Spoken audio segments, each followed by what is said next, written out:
Hello, everybody. My name is Valerie Gamboa, and I will be speaking on the Ugandan country. Ugandan cuisine is quite the melting pot, taking culinary influences from the Arabs and British, and especially from India. The food is not typically spicy, but seasoned with tomatoes and onions to create flavorful, pleasing dishes. The diet is based on a combination of a starch and a sauce at each meal.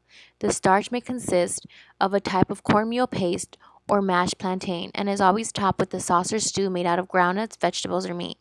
Although Ugandan is home to the largest freshwater lake in the world, the lake has been overfished and fresh fish is very hard to obtain unless you live near the source. But smoked fish can be found quite readily and is often added to a dish containing meat or beans to add complexity and depth. Other commonly found foods include bananas, pineapple, beans, cassava, sweet potatoes, cabbage, and spinach. Ground nuts are a vital staple and are most often turned into a sauce. Rice is expensive and not typically consumed. Most people who live outside urban centers produce their own food and generally eat 2 meals a day, lunch and supper. Breakfast is often a cup of tea or coffee. Prevalent health issues. Uganda is currently grappling with a huge burden of both infection and non communicable diseases. Preliminary results from the Ugandan population based HIV impact assessment from 2016 and 2017 show that the national HIV prevalence stands at 6.2%. The prevalence rate among women has remained high at 7.6% compared to that of men, 4.7%.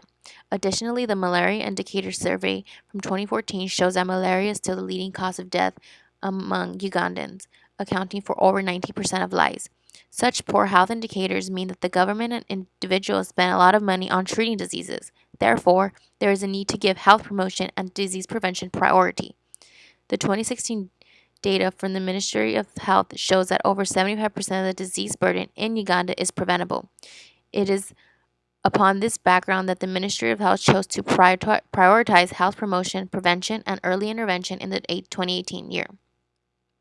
A study conducted in the 2014 on the prevalence of non-communicable diseases by the Health Ministry and World Health Organization indicated that about 24% of adults have hypertension, 1.3% have diabetes, and 5% of the population is obese.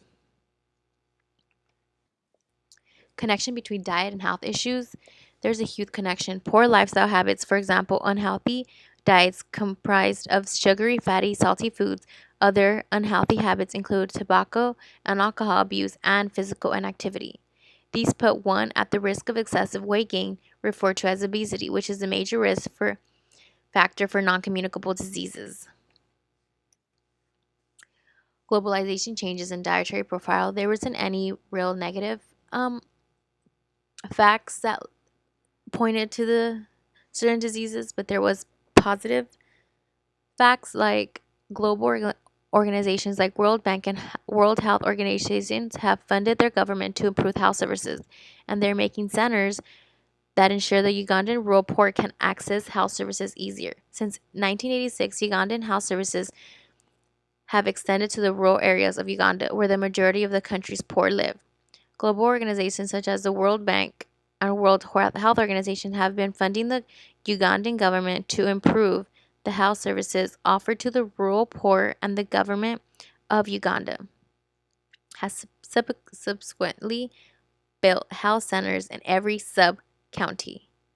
The Ugandan government has committed to achieve 8 Millennium Development Goals by 2015, 3 of which relate to the improvement of health standards and services.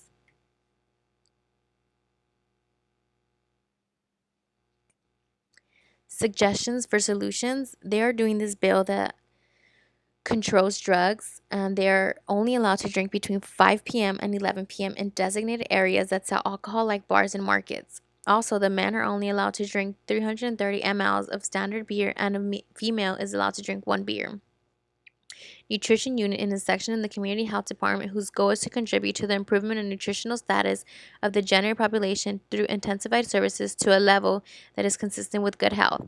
The unit supports implementation through strategy, policy, and guideline development, setting standards, capacity building, and development, monitoring and evaluation, quality assurance, resource mobilization, and technical support in nutrition.